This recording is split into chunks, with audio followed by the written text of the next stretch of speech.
상승장 직후에 입주 물량이 증가되면 이후에 입주 물량 과도로해서 문제가 생길 수 있다는 게 첫 번째 포인트. 그리고 이 당시에는 공급이 부족했기 때문에 빌라를 늘리려고 하는 문제가 같이 만들어졌었고요. 그렇기 때문에 아파트 공급이 증가, 빌라 공급 증가라고 하는 문제가 크게 발생되면서 규제까지 들어오고 신용카드 위기까지 발생되니까 2004년도 한 해 내내 문제가 발생을 했다는 거죠.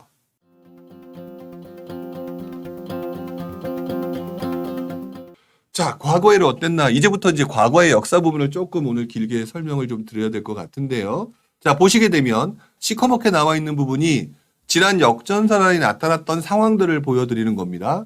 자세히 보시게 되면은 이때 나왔던 상황이 1998년 18.44로 엄청나게 떨어졌다. 이게 여러분 잘 알고 계시는 IMF 외환위기 때고요. 자, 그 다음에 쭉 올라가게 되면 2004년도에 4.98%포인트가 떨어진 것처럼 나와 있는 이때가 2004년도입니다.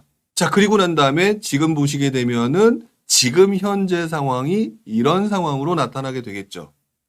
그래서 자잘한 역전세란 말고 흔히 말하는 지역적인 전세 물량 과다라든지 뭐 입주 물량 과다에 발생되는 문제가 아니라 시장 전체에 엄청난 영향을 미쳤던 것들이 지난 3, 40년간 3번의 경우가 있었다라는 것을 말씀을 드리는 거예요. 그 중에 여러분들이 하나가 IMF 외환위기 때, 자, 그 다음에 2004년, 그리고 지금이다라고 얘기를 해야 되는 것 같아요.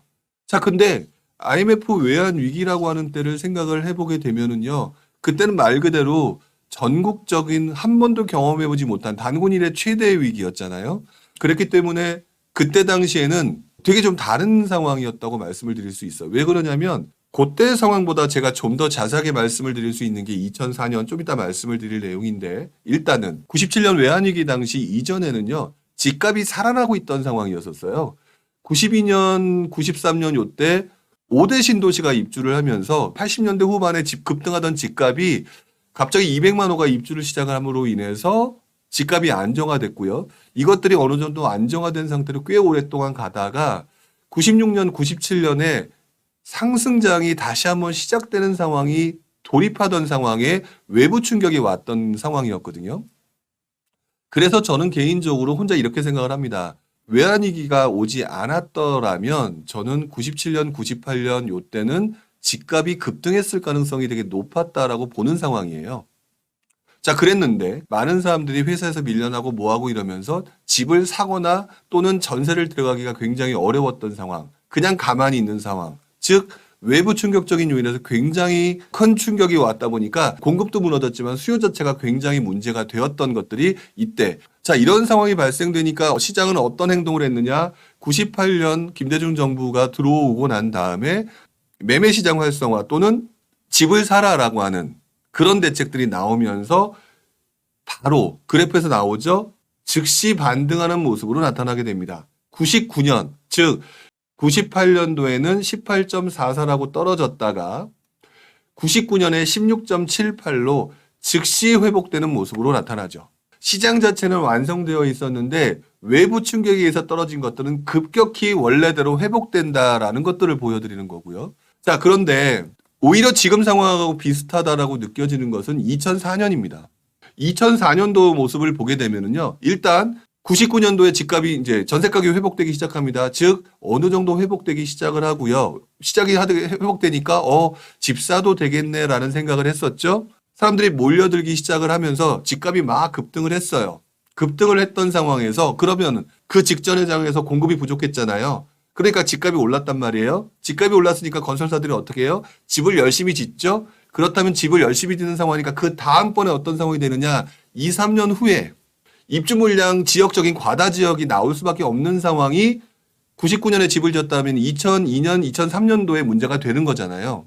입주 물량 과다 지역이 나오는 거잖아요. 그리고 난 다음에 이때 공급 물량이 부족하잖아요. 99년, 2000년, 2000년대 초반에 공급 물량이 바로 직전 상황에 IMF 때 집을 안 졌으니까 공급이 부족하잖아요. 그러니까 전세 가격도 올라가죠. 매매 가격도 올라가죠. 이런 상황이 되니까 또다시 누군가 똑똑한 업자들이 무슨 행동을 했느냐. 빌라들을 짓기 시작을 합니다. 왜? 빌라는 몇 개월 만에 지어버리잖아요. 빌라는 몇 개월 만에 지어버리니까 확 지어버렸던 거죠. 자, 그러면서 빌라가 갑자기 늘어납니다. 그러니까 빌라가 나중엔 또 어떤 문제가 되느냐? 몇 개월 후에 엄청난 입주 물량이 터지면서 또다시 전세 가격을 하락시킬 수 있는 가능성이 만들어졌죠. 자, 그러면서 이것들이 2002년, 2003년 이 상황에서 계속해서 만들어지면서 이것들이 시한폭탄처럼 움직여지는 공급 물량의 과다가 빌라의 공급 물량 과다, 그 다음에 아파트 지역적인 공급 물량 과다가 만들어지면서 문제가 될 수 있는 상황이 몇 년 후가 만들어지는 상황이 이때였던 거죠. 자, 그랬는데 2003년 집값이 엄청나게 뛰니까 당시 대통령이었던 노무현 대통령께서 12구 대책을 발표합니다. 처음 겪던 굉장히 강력한 대책에 분위기가 심각해졌죠. 자, 여기에 이 당시에 무슨 일이 있었냐면 카드 대란이 납니다. 여러분들 들어보셨는지 모르겠어요. 신용카드 위기. 이게 2003년에 벌어집니다. 자, 그러면 한번 볼까요? 몇 년이 지나게 되면은 심각한 위기 상황이 올 수 있는 공급 증가 사태가 벌어졌고요. 공급 증가 사태가 벌어지는 가운데에서 대통령은 부동산을 못 사게 하는 굉장히 강력한 규제 대책을 만들었고요.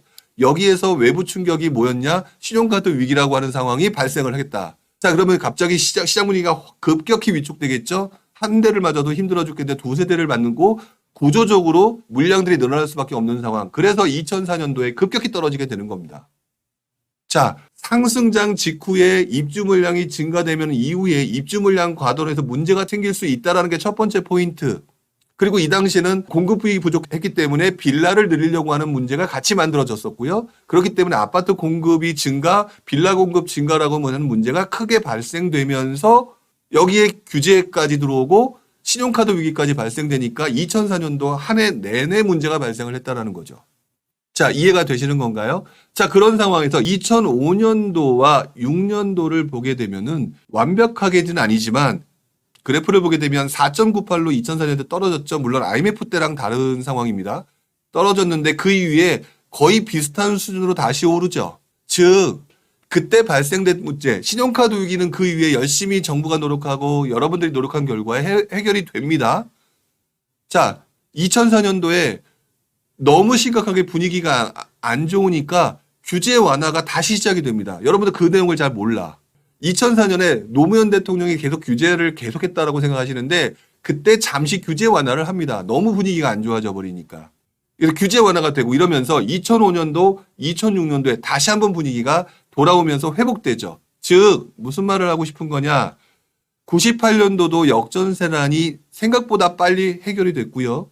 2004년에도 생각보다 빨리 회복이 됩니다. 그리고 2005년도에 다시 강남부터 집값이 회복되기 시작하면서 투자 수요가 엄청나게 늘어났죠. 그러면서 다시 투자 수요가 늘어난 상황이 되니까 이 분위기는 슬그머니 사라져 버리게 되겠죠. 자, 그리고 난 다음에 지금 현재 그렇게 큰 위기가 지금 나타나고 있는데요. 한번 보도록 할까요? 어떤 부분을 생각해 봐야 되느냐. 지금 역전세란이 왜 나타나게 됐을까라고 하는 부분 내가 아까 좀 전에 2004년하고 좀 비슷해 보인다고 그랬어요. 2004년 직전에 집값이 급등장이 옵니다. 자, 얼마 전에 우리 급등장이 왔었죠. 물량들이 굉장히 늘어나게 돼서 2003년, 2004년도에 물량들이 굉장히 입주 물량들이 많아지는 상황이었는데 그때 문제가 발생한 거잖아요. 역시 마찬가지로 그때 입주 물량들, 자, 지금 현재 입주하고 있는 것들이 2023년이니까 2020년도에 물량들이 지어졌겠고 분양을 했겠죠. 그쵸? 그 시기가 언제냐? 굉장히 분위기가 좋았던 시기였습니다. 당연히 물량들이 많을 수밖에 없었던 시기의 물량들이 지금 등장하고 있는 거거든요. 자, 등장하고 있는 건데 어떤 일이 터졌나요? 지금 세계 경제 위기라고 하는 금리 인상, 미국의 금리 인상이라고 하는 부분이 이거는 도대체 얼마나 올리려고 하는 엄청난 충격들이 오게끔 만들어졌다는 거잖아요. 그것들이 만들어지면서 여러분들 굉장히 심리가 위축됐었죠. 자, 위축되다 보니까 여러분들 솔직히 한번 생각해 보세요. 투자를 하려는 사람들만 심리가 위축됐나요? 전세로 이동하려는 사람까지 심리가 위축됐었죠. 상당히 많은 사람들이 직전에 뭐라고 얘기했었냐면은 2022년도 하반기에 전세 대란급까지는 아니더라도 전세 난 가능성이 있다라고 얘기했는데 그런 위기가 터지니까 상황이 발생되니까 어떻게 됐어요? 여러분 심리가 완전히 위축되면서 움직이지도 않았죠. 자, 이런 것들이 발생을 했단 말이죠. 여기에 입주 물량들은 그대로 늘어나고 있다. 그러니까 시장 자체가 위축되는 건 당연한 거 아니냐. 자, 그렇다면 이제 그 다음에 여러분들 생각하실 게 뭐냐. 98년도 그렇고 2004년도 그렇고요. 생각보다 빨리 회복됐다라는 거예요. 구조적인 문제가 아니라 외부 충격에 의해서 발생된 문제 같은 경우는 그 외부 충격에 관련된 문제가 사라지게 되면은 회복되더라. 첫 번째. 두 번째, 여러분들이 집을 가진 사람들이 그때 역전세난을 당해서 내가 싸게 주신 분들 있잖아요. 그분들 와신 상담을 하시더라고요. 돌이켜보면. 그래서 다음번 때는 원래대로 올립니다. 예를 들어서 5억짜리 전세 물량이 역전세난 맞아서 3억까지 떨어졌다. 그러면 2년 후, 그 당시 2년이었으니까 2년 후에 5억이 아니라 다시 원래대로 회복되니까 5억이 아니라 5억 5천, 6억대까지 다시 올리게 되는 상황이 만들어지고 서로 시장이 조율하면서 가격이 5억 전으로 형성이 되겠죠. 원래대로 형성이 되는 걸로 돌아오는 과정이 생각보다 빠른 시기에 만들어지더라는 거예요. 그게 바로 98년과 2004년의 모습이었다는 것이죠. 자, 그런데 여러분들은 그런 경험을 해본 적이 없는 거예요. 없다 보니까 무슨 생각을 하느냐? 지금 현재 진행되는 상황을 더 크게 받아들이고 지금 진행되는 상황을 굉장히 걱정을 하면서 이것들이 앞으로도 계속될 것 같아 라고 하는 관성의 법칙으로 그대로 연결된다라는 거죠. 자, 이런 상황에서 전세 사기, 도화선된 전세 대출, 이런 것들 대출들이 문제가 되고 그러니까 지금 더 이상 받을 수가 없고 보증비율을 좀 낮춰주고 DSR을 적용해서 뭔가 풀어줘야 된다라고 하는 언론 기사들이 나오죠. 자, 그 밑에 기사를 보게 되면은요, 또 역전세난 때문에 되게 힘든 집주인들 대출을 확대해서 뭐 주금의 계곡을 넘게 해줘야 된다, 뭐 이런 내용들이 나왔는데, 바꿔 말하면 집주인들이 세입자한테 줄 수 있도록 대출을 풀어달라. 그때 뭐 DSR 이런 거 걱지 말고 이런 것들 풀어줘야 된다라고 하는 거에 대한 내용들이 지금 이게 최근 기사입니다. 이런 것들이 나오고 있는 거잖아요. 자, 이건 무슨 말이냐? 역전세난이 지금 심각한 거는 인정. 자, 그런데 정말 많은 사람들이 이런 것들을 걱정하고 부담스러워하기 때문에 정부 같은 경우도요, 이것들에 대해서 고민하고 있고 언론에서 이것들에 대해서 명분을 부여하고 있는 거죠, 지금 현재. 그러니까 이렇게 힘드신 수많은 사람들을 살려줘야 되지 않느냐. 그래서 뭔가 해야 된다. 뭐 이래서 지금 현재 문제가 되는 그 어떤 전세자금 대출 보증 비율, 그다음에 DSR 적용 풀어줘야 되는 거 아니냐라고 해서 으쌰으쌰 하고 있고요. 집주인한테도 뭔가 이렇게 해줘야 된다. 이런 내용들이 나오면서 자, 그러면 이것들을 정부가 받아들이면 어떻게 된다? 그동안 문제가 됐던 분들이 100% 해결되는 건 아니지만 상당히 많은 부분들이 해결이 된다라는 얘기가 되겠죠.